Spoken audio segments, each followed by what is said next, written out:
We are making vegan and gluten-free broccoli pizza crust. What you're going to need in terms of tools is a food processor. This is optional but makes it a little easier. A steaming basket and a pot, a nut milk bag or fine mesh strainer and cheesecloth. You're going to need some mixing bowls and measuring cups and measuring spoons, some parchment paper and 2 baking sheets. You're going to need 4 cups of broccoli florets, and we're going to put them in the food processor and pulse them into broccoli rice, very similar to cauliflower rice. This ends up being about 3 cups of finely chopped broccoli. Then you're going to transfer that to a steaming basket, and you're going to steam it for 6 to 8 minutes until it's bright green and tender. Meanwhile, while the broccoli is steaming, you're going to line 2 baking sheets with parchment paper. You can use 2 rectangular sheets or 1 pizza pan and 1 rectangular, it really doesn't matter.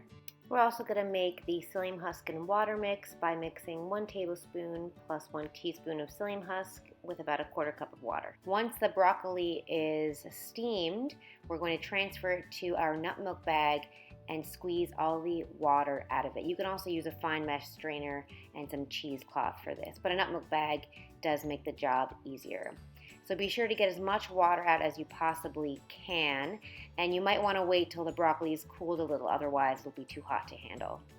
Once you've strained all the water out, transfer the strained broccoli to a glass mixing bowl and just break it up a little bit. Add the spices, add your buckwheat or brown rice flour, and mix it so it's all incorporated.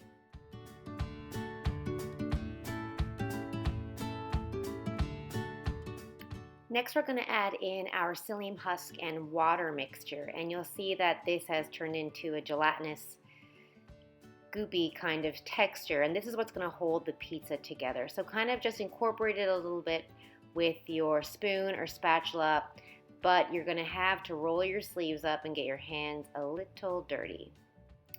So just start by incorporating the psyllium husk mix, and at first it's going to not seem like it's coming together, but keep on mixing with your hands almost like you're kneading a bread, and you'll see that eventually it's all going to start sticking together and coming together in a ball. I wanted to show you what this process actually looks like in real time so that you know what to look for while you're doing it yourself at home. So you can see that it's kind of starting to come together, and you really have to flip the mixture back and forth, and you can see that it's coming into a nice ball, and that's going to be our broccoli pizza crust.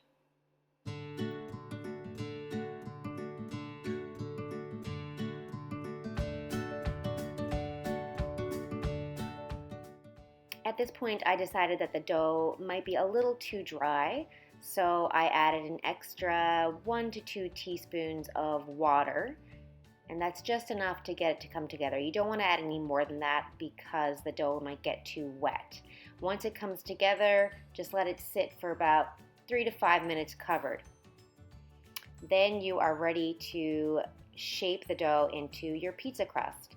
So you'll see that it sticks together quite well, and this is because of the psyllium, so just have some patience and push it into your pizza crust shape. You could push it into a rectangle, but I like the traditional circle pizza dough. Then you're going to put your pizza crust in your preheated oven for 20 minutes. When you take it out, you're going to flip the other parchment-lined baking sheet on top of the one that just came out of the oven and flip it over. You're going to want to do this with oven mitts on. I found it too difficult with 2 different shaped pans, and my pan was a little cool. Then you're going to put it back in the oven for another 10 to 15 minutes. Pop it out, and voila, it's done.